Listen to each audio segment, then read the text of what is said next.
Hello, and welcome to Calming the Chaos, where we present tips, tools, and techniques to help you find peace in a chaotic world. I'm your host, Tracy Canella, licensed mental health counselor at Lokahi Counseling.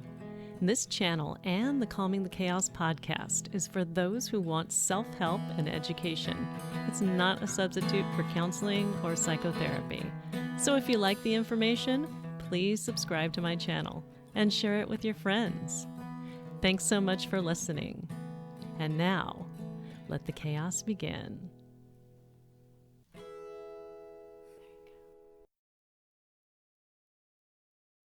This episode of Calming the Chaos is called Holiday Food Chaos. And so if you've ever wondered why some people get really freaked out around food this time of year, you'll want to tune in for my interview with Stacy Shilter Paisano. And Stacy is a licensed marriage and family therapist. She's also a certified eating disorders specialist and an eating disorders specialist supervisor.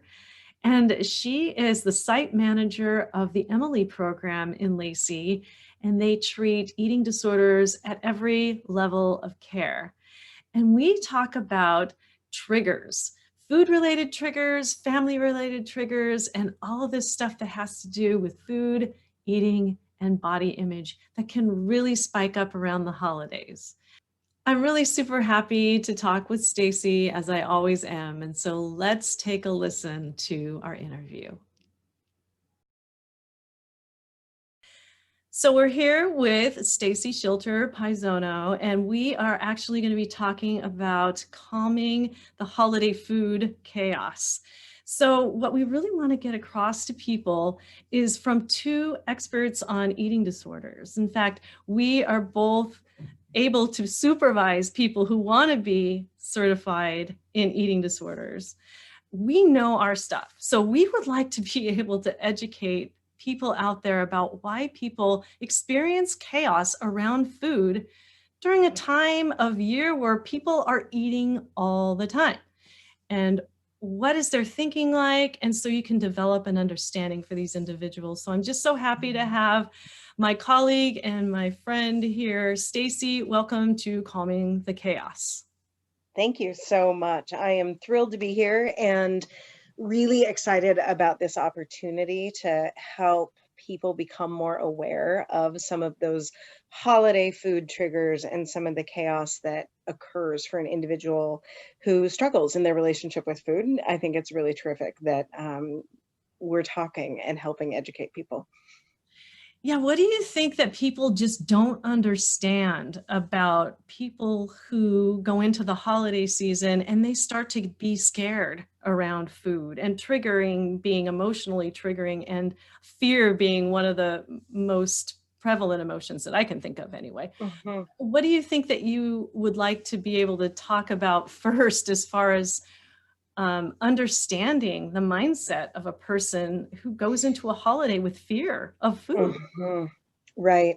I think it feels really relevant to talk first about all of the things that a person might be trying to manage or trying to cope with as they are approaching a holiday, or what's happening for that individual, leading up to a holiday experience, what might be going through their mind, and why that is, because there's so many stressors that occur for a person who struggles in their relationship with food beyond what any other person might define as stressful about the holidays. I think anyone in our world would say, oh yeah, the holidays are stressful, but to develop an understanding of how complex that stress can be for a person that's struggling with a clinical eating disorder or a disordered relationship with food.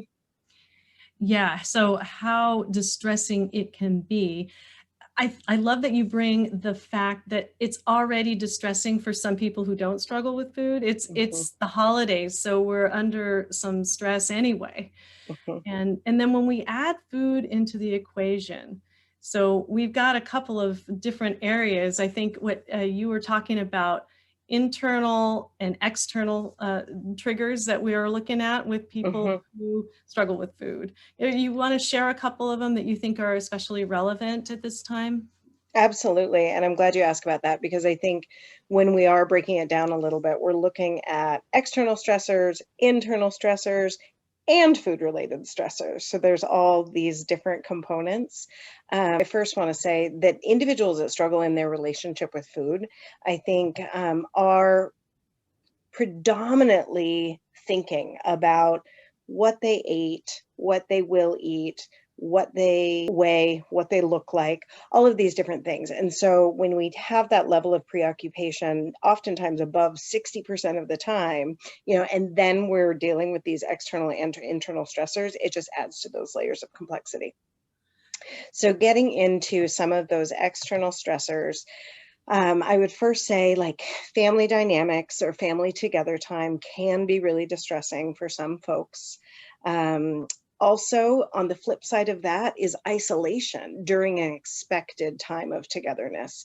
So, particularly right now with COVID happening and perhaps people aren't getting together with their extended family members, that time of isolation can also be really challenging because there is that perceived idea that other people are getting together and I'm alone. And that can be really distressing or activating in and of itself.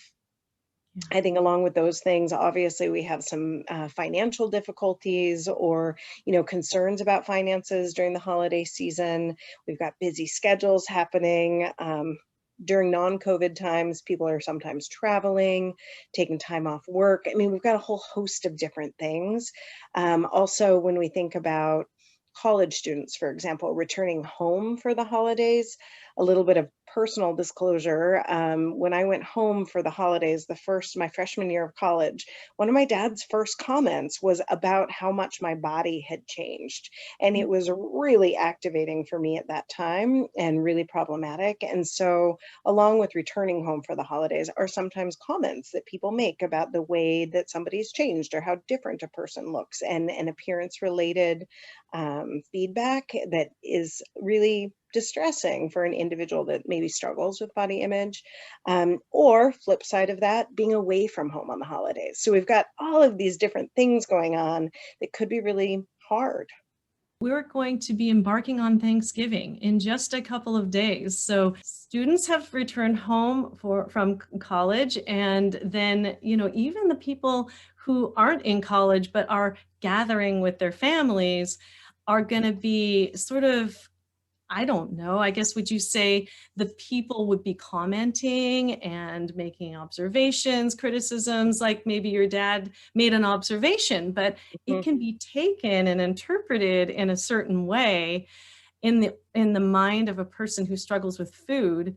It may mean that I'm this or I'm that or I'm not enough or I'm too much or whatever it is. Mm. But family dynamics would be a good place to start here because families are getting together T minus 48 hours right now.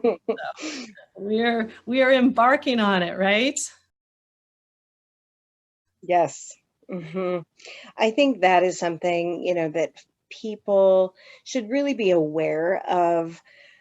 Their appearance related comments that get made, I think in general, but also during the holidays, being aware of appearance related comments about their loved one, being aware of appearance related comments they make about themselves, particularly with COVID right now. I read a statistic recently that there's been more than 15,000 different memes or advertisements about COVID and its impact, the impact of isolation on our body shape and size, because people are eating more, eating less, or whatever it is.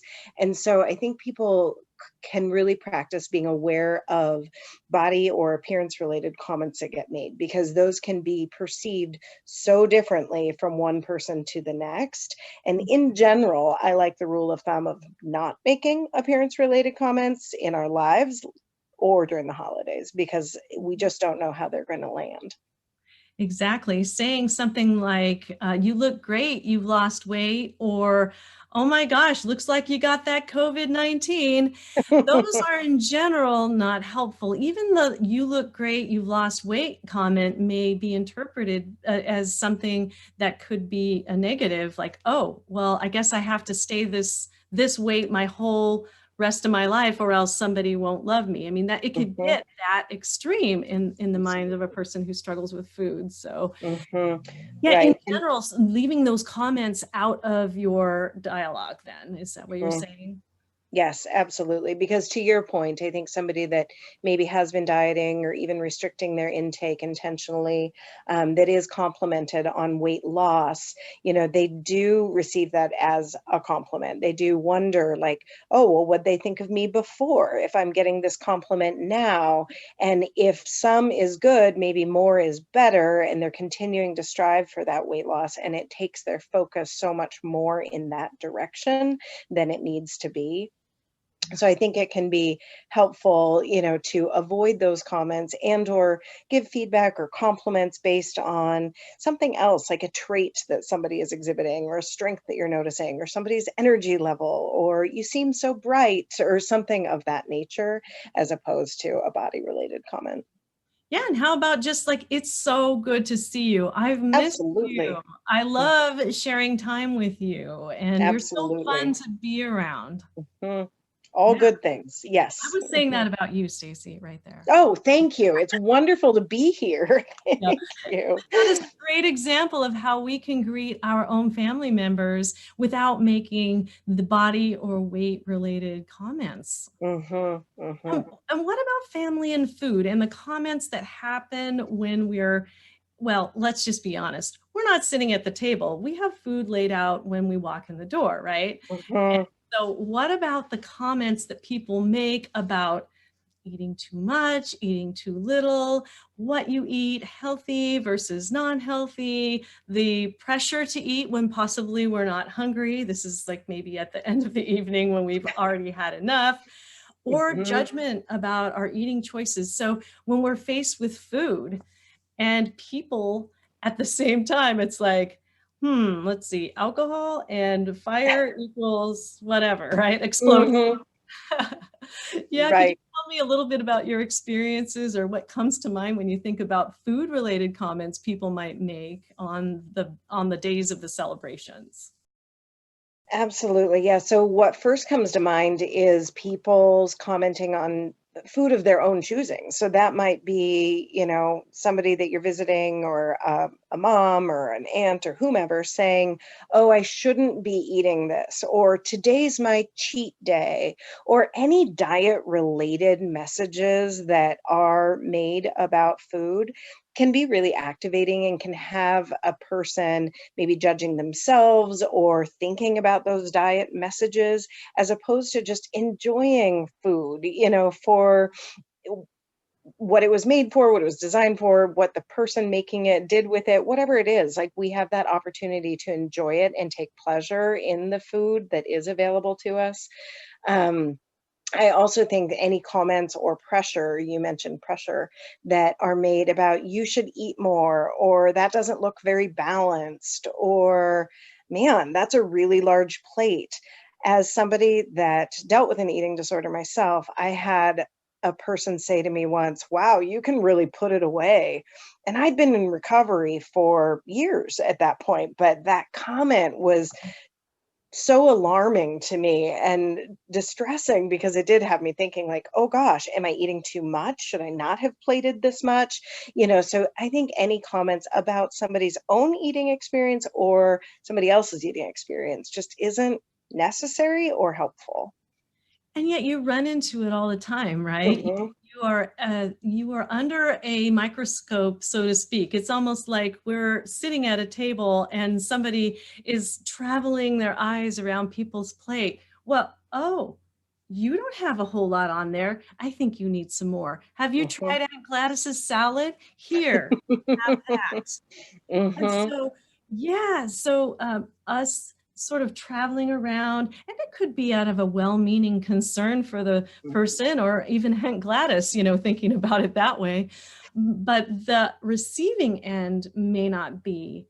so Right. great. And it could be very chaotic for that person. Absolutely. And it may be that that person played it up according to what they desired. Maybe there were foods in the buffet that really looked appealing and other foods that they didn't want so much. And so to have that pointed out and commented on just has individuals feeling like they're in the spotlight, and that can feel really vulnerable. Absolutely, yeah. Yeah. And so family around the table, when you think about family and the comments they might make, you mentioned one, and so can you think of any other ones that you can think of that's pretty common around the table about eating and food? I think I mentioned one that was, I shouldn't be eating this. I've also heard people do comments about how much they're going to have to work out because of what they're eating or what they're going to do to make up for what they've eaten, which normalizes undoing behavior or compensatory behavior, which is problematic in and of itself. And so I think for people to, again, be aware of comments that are being made about the food, what they're going to do to make up for the food, or why they're giving themselves permission to have particular food instead of we're gathered around a table enjoying one another's company and time, and this is an opportunity to enjoy something pleasurable, not necessarily focus on, what the ingredients in it are or how it's going to contribute to our waistline or what we're going to do to make up for it in later days. Well, yeah, I was just thinking as you were talking about the little ones and the messages that they may be getting about food. And, oh, if we have this certain food or this certain amount of food, means that we need to do something to mitigate the effects that it has on our body. So Mhm, exercising or maybe starving to make up for it, right? Or restricting calories or eating in the days in the days after mhm, Thanksgiving or Christmas. And also their thinking even can start beforehand. I am really going to eat a lot, so I am just not going to eat for the couple of days before or even the day before, and then I'll just go to town on the big day. Stacy, tell us why that is not something that we recommend that you do. right, absolutely. That is definitely something that we talk about, in treatment when we talk about coping ahead with a holiday is encouraging people not to save up for the big meal, because that I think is something that has been normalized in our culture. Like, I'm going to save up, I'm going to save space. And what's not workable about that is, not only is it not great for our bodies from a blood sugar standpoint and having that regulated eating that our bodies and our brains so desperately need, but oftentimes it sets us up for overeating. If you think about it kind of like a pendulum, if you pull a pendulum so far this way, meaning if you allow your body to get so hungry, likely it needs to swing back in equal balance the other way. And so it's going to lead to an overeating episode oftentimes, or people getting excessively full on foods because they allowed themselves to get excessively hungry. And so it is necessary to continue doing regulated eating throughout the days before, throughout the day of, throughout the days after, for purposes of our body's balance and, our overall system. Exactly. Right. So if you continue, studies have shown if you continue to eat normally on the days before and up to and during the event, you're likely to eat just the amount for your body that is necessary for you to enjoy your food and to socialize with people and to be able to get nutrition to your body. And like you said about blood sugar, keep Mhm. high blood sugar normal. And you Yeah. really don't want low blood sugar when you're dealing with family members because that could cause an argument, especially if there's drinking involved, right? Indeed. I thought I would bring up a prop for you. This is indeed a piece of pie, and I won't tell you what kind it is until I actually dish it up. But let's just say that this pie is in its pie, not just a piece, but it is in a pie. What Mhm, kind of thoughts do you think could come up for somebody who struggles with food and possibly fear foods? mhm. around a pie, an innocent pie that's sitting there without any cuts in it, and it's just there on the table. What might some people think about that and the thoughts that Absolutely. go through their mind? Yes, I definitely have some thoughts, and I just want to expand on a phrase you just used, that idea of fear foods. I think that is one thing that does make the holiday somewhat challenging, or definitely challenging, is the availability of seldom available or unique foods. And for individuals who struggle in their relationship with food, sometimes those are what we call quote unquote fear foods, foods that somebody is afraid to eat because it could activate overeating. Somebody might be afraid that it's going to cause them to gain weight. Somebody might be afraid that it will lead to other symptom use that they've used before. So there's a lot of emotional energy associated with identified foods. And I think pie or dessert in general is definitely one of those foods. So when you ask, like, what might somebody be thinking, if there's pie, a buffet of pies laid out on the counter or on the table, I think some of those initial thoughts are, am I going to be expected to eat that? What, who made those? What's in them? Um, what if I overeat? What if I take a bite and I can't stop eating? What if somebody sees me eating? What are they going to think of me? Yeah. There's so many different thoughts that could show up for a person just around seeing the pie, not even being expected to eat it yet, just seeing the pie, and the variety of different thoughts and judgments and fears that would show up, I think, are noteworthy. Here we have just the innocent pie. I just want to draw everybody's perspective back to the actual truth, which is this is just a pie. The Hmm. pie is a trigger. And Hmm. yet the pie is not actually doing anything. It's what your mind is doing with the pie. All of those Yes. things that Stacy just said, the pie is triggering the mechanism in your mind that Hmm. actually makes you think those things. And that's why we call it a trigger A food. trigger. Hmm. Yeah, absolutely. So what happens if I take the pie and say I cut a piece of it, and so I'm noticing that this piece of pie is out for everybody to see, right? And yet, okay, it's out and it's cut and it's on a plate. What other kinds of thoughts do you think a person might have about it being like there and cut? Hmm. Right. So again, I think there is that wondering about the expectation. Am I going to be expected to eat that? Is that something that they're going to make me eat? If so, it appears to be apple pie. So the mind of somebody that's struggling, would be, well, apples Mhm. are fruit, so maybe that's better than chocolate pecan. So maybe if I am expected to eat pie, I could go with the apple because that I could make okay in my brain in some capacity because it is different or it has less sugar than chocolate. So essentially factoring in, like, what might the ingredients be? What might be the quantity of those ingredients?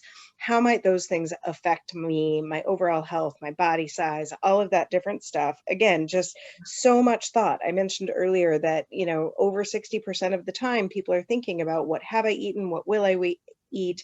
How's my appearance? And so those thoughts are just coming to the forefront, I think, as soon as we expose any food, but particularly trigger foods like desserts or sweets. For some folks struggling, they may also think about, like, I'll just eat the inside of the pie because I'm trying to avoid grains or carbohydrates or whatever it is. But there's all kinds of calculations and figuring and thinking about going on. Again, the pie didn't do anything. It's just sitting on the table, sliced. Exactly. Right. I think if we had a comic that we could do about like a person who doesn't struggle with food or eating, and the thought cloud would be, food, let's eat, Thanksgiving, yay.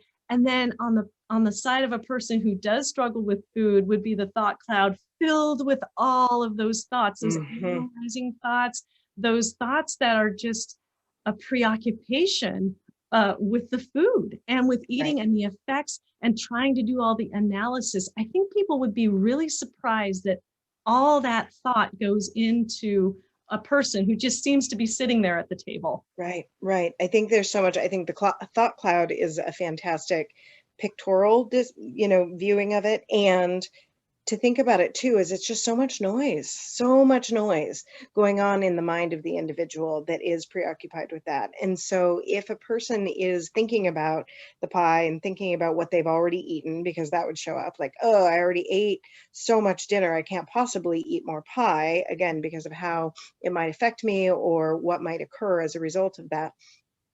So family members or the people spending the holiday with an individual may experience them as less present or as, distracted, or wonder what are they thinking about, because they don't seem to be listening to me.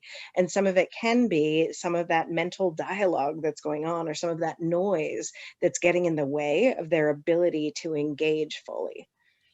And when your thoughts are that full, it's like a computer screen when you keep pressing the buttons, it overwhelms the brain Mhm. and the brain sort of shuts down. And sometimes we do see the vacant look like overboard, overwhelmed.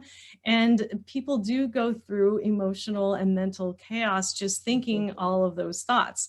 Mhm. And so that's just when the pie is sliced up and not even on your plate. But what if somebody dishes it up and says, "Here you go. It's yours now. Right. And I think Eat it." about folks that are actively struggling in their relationship with food, and the level of overwhelm is a word you use, the level of fear, maybe even going so far as terror. I've seen people freeze in the presence of food or have a really large breakdown, because it's just intolerable. And other folks may be able to contain those experiences, while internally panicking about what this food that's being offered to them. So they might accept it gracefully, and then have difficulty with navigating, how am I going to get away with eating as little of this as possible? Or, what if I eat this piece and then I want more? So again, there's just that dialogue going on internally for a person that decreases their experience of enjoyment in the moment. Exactly, right. So what would we say? This is kind of going back into more of the coping about this. So what would we say that a person could do is like, say, this is the scenario. It's been a long evening of eating and I'm pretty full and I had some of that marshmallowy stuff and some sweet potatoes at dinner and I'm pretty good. I really don't need dessert, but somebody put some pie in front of me and I'm thinking, I can't eat another bite, I'll explode. Something like that from Monty Python, for those of you who Mhm. know that. And so, what could this person do or say? Somebody has placed the pie in the hands, put a fork even on a plate, and even said something about Aunt Gladys again. So, what is it that we could maybe, from this point of view, say or do with this Right. pie? Mhm. Yeah, absolutely. I think it's important, and this is true of people, who do struggle in their relationship with food, but also other folks that don't, that feel, fine and neutral toward food. I think one thing about holidays, or any days that are a little bit food centric, I think it is still important to attend to our own body's actual experience of fullness and hunger. And so I think having respect for individuals that might say no, like, I'm actually really full, I'm not going to have any pie, thank you. Like, I think it's completely okay to decline the offer of food if your body is expressing fullness. If your body is saying like, I'm actually good, or maybe I'll have some later. So I think giving ourselves and other folks permission to decline, I think, is necessary, and attending to our own body's physical cues when it comes to hunger or fullness is also really necessary and relevant.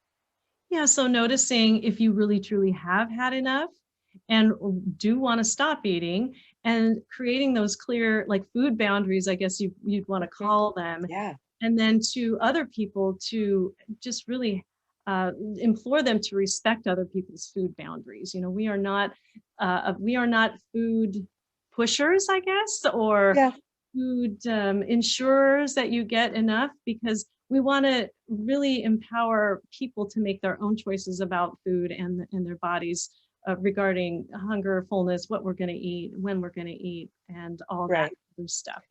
And on that topic, it's just on my heart to say, on the flip side, if somebody is having a second piece of pie, for example, I think family members might make a comment like, "Oh, you're having another piece?" Or, "Wow, haven't you already had two pieces of pie?" Or whatever it is. So again, going back to that, stay on your own plate, stay focused on your own self, and avoiding making comments about other people's eating because we don't know how it's going to land.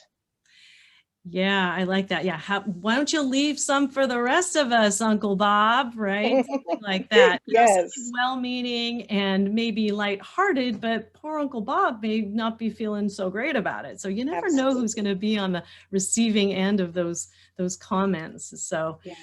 So I so like what you said about respecting people's choices, on all the time, but on these food-centric holidays that allow people to know what's best for them. yeah. So whether they take the pie and eat it, or whether they decide not to, we can cope ahead for these things. Or, we know our families, right? We know this is the food pusher and she's going to be there, and this is the person who's going to make the comments that could be potentially hurtful, and Mhm. he's going to be there. And so what we can do is we can think about what our responses are going to be in advance, and have that little, I don't know, sort of dictionary of things that, scenario A is this, and this would be my response. Sometimes it's necessary for relatives, because if you know what they're going to say, you can cope ahead with Yeah. your own actions and behaviors, I think. Right, and I think that phrase, "cope ahead," or that skill, in the case that people aren't aware of what that is, it is identifying in advance situations that might be challenging and knowing what skills we'd use, so it isn't catastrophizing, it isn't worrying about the worst case scenario. It's just acknowledging what might be challenging and imagining ourselves coping with that well. And so if Aunt Gladys is going to be over serving or pushing, to have certain items or to eat more, whatever it is, knowing how we might respond in advance so it is more of a default as opposed to something that we're coming up with on the fly. And I think that most coping ahead plans that I've developed with my clients anyway include a safety plan, to where they can actually have a, not an exit strategy to where I'm getting in the car and leaving, but a safe zone, if it is a room or even outside, and just to be able to catch a couple of breaths and calm down and get your chaos calmed, and just be able to breathe a little bit, and maybe even get out of the atmosphere of the food and the people for even just a couple of minutes really Yeah. does work, for sure. hmm I think for individuals that can anticipate some holiday distress or some difficulty, having a person, as their maybe identified support person or whatever, and that person doesn't need to be there. It can be, I happen to have my phone next to me. It can be a person that you plan with in advance. Hey, if I text you for support, please know that I'm just looking for some validation or some encouragement or whatever that is. Or even a quick phone call could be nice. Or, like you said, taking a break might be necessary just to get out of what feels like chaos in those moments.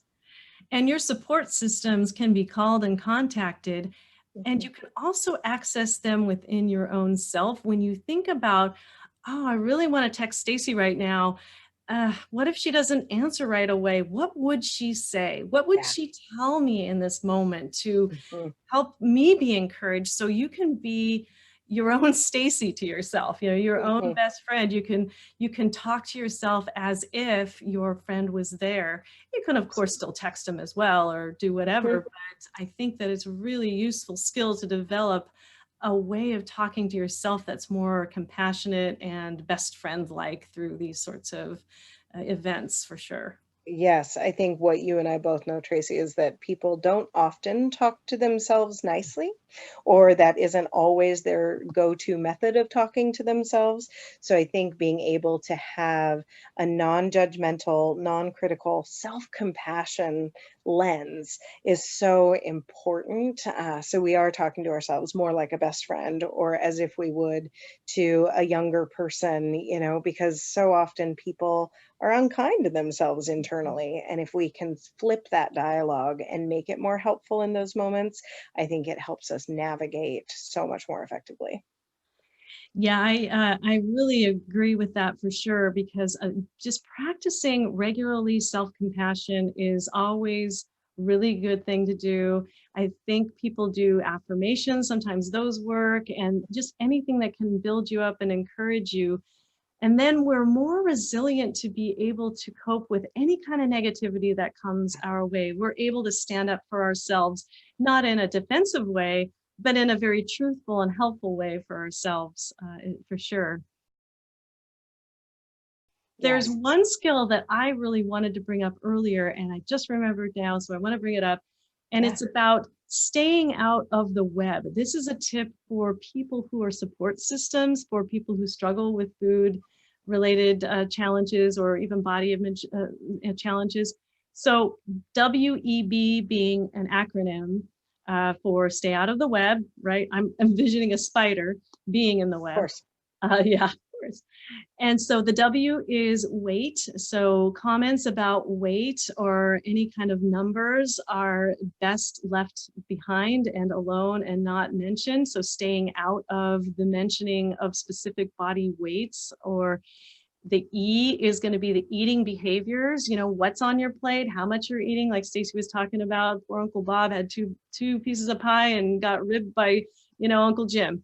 And so yeah, so the E is about eating behaviors, and B is any inference or comments about body shape or size.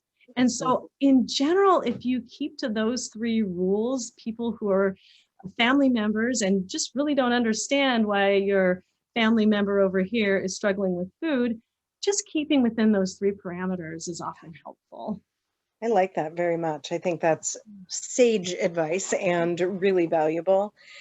I Yeah. also think depending on when this conversation, is released, if people have the time and the openness in relationships, if people know that somebody in their family or a loved one that is spending the food centric holiday with them, if they could approach that person about what would be supportive, what might be helpful for you on this day, because each person is so individual.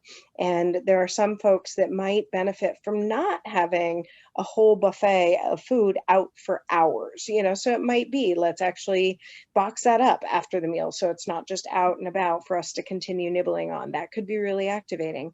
Other people might say, I'd really appreciate having quote unquote big meal at regular meal time, like at 5 o'clock or at 6 o'clock, which is kind of different than what a lot of families do and eating at 2 o'clock. But that way you can keep that regular schedule and it can be just quote unquote another meal, because that is what it is. But we've made it into something that is the feast of Thanksgiving instead of it's dinner that includes some traditional foods, Yeah, or lunch if that's what's opted for. right. So if people have the opportunity and openness in relationship to ask about what would be helpful, what would be something that you'd like for us to avoid, and is there anything by way of support that you might need from me? I think those could be really valuable. I know some of my clients have had family members do that for them, and they've really appreciated that because it really shows that they care and that they want the person to be successful on the Mhm, holiday because it is a tough time for a lot of people for the reasons that we've talked about so far mhm. in this show, for sure. Yeah. Well, is there any other tips or tools that we haven't mentioned, or any triggers and success stories that you are thinking of, or have we covered everything? What do you think? I think to cover everything between you and I, Trace, would probably take a little more time because Yeah. we could just have lots of different ideas. But I think just to highlight some of the things that we have talked about is attunement with our own bodies, and practicing mindfulness of hunger and fullness and allowing ourselves to let that dictate food related choices, I think can be really helpful, both for those struggling and those who are not. I think staying out of the web is fantastic. Being non judgmental and compassionate, it can be really necessary. And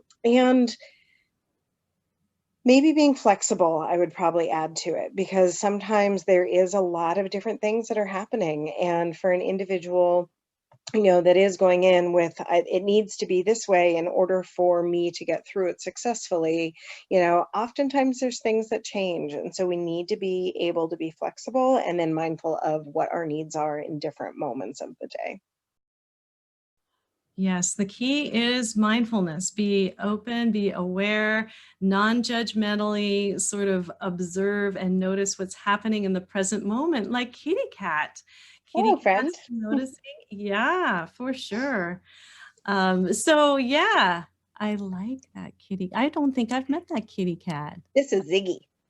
Oh, I used to have a cat named Ziggy as well. Yes, I think we got him 2 years ago. Oh, My sweet. son adopted him, and he's quite a brilliant cat. He's a great cat. Well, Yeah. see, now Stacy is just paying attention to what's showing up in the moment, which is mindfulness. She's actually petting her cat, scratching her cat, Ziggy. And so she's sort of noticing how his fur probably feels. And we're going to notice maybe his butt in a minute if we're. Oh, yes.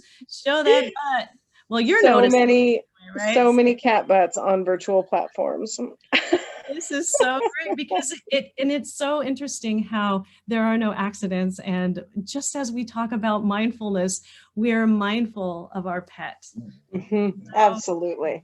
And I think in that same way, we're going to use the cat as an example. I think being able to notice other internal experiences in the same way that we just did, my cat that jumped up on the chair. We might have an internal experience of a thought, or an internal experience of an emotion, or an internal experience of some kind of physical cue. mhm. And I think being able to notice all of those things neutrally and non-judgmentally, and decide, with a wise mind, what we want to do with that experience can, I think, really guide us. And so, Stacy, is there anything that you want to plug about your work or about any kind of programs that you're doing? Now is the time to tell the viewers what you've been up to and what's been happening for you. Sure. I can do that. Thank you for that opportunity.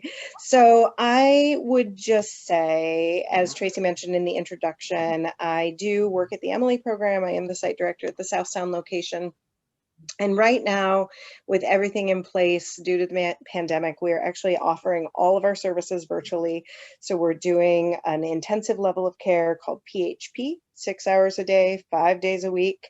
For those who need that level of care, we're doing intensive outpatient, 3 hours a day, 4 days a week. And then we're also doing outpatient services. And I just really like encouraging people to be honest with themselves about their own lived experience and what might be happening with them in their relationship with food or their relationship with their bodies, and access support and services if that seems relevant or helpful.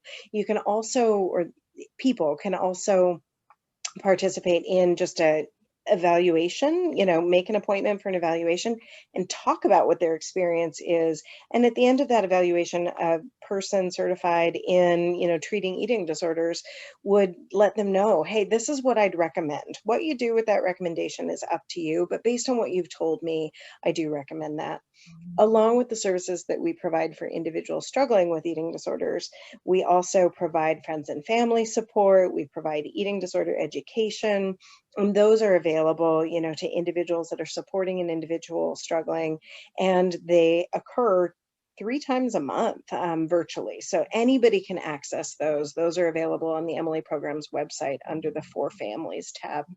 So while I don't love being in the situation that we are with COVID-19, I think has opened up a lot of opportunities for people to access the care that they need, no matter kind of where they are, because we have different levels of care offered virtually from the comfort of their own secure environment, at different levels, sorry, different times of the day. And those can be really accessible, which I think is necessary right now for people.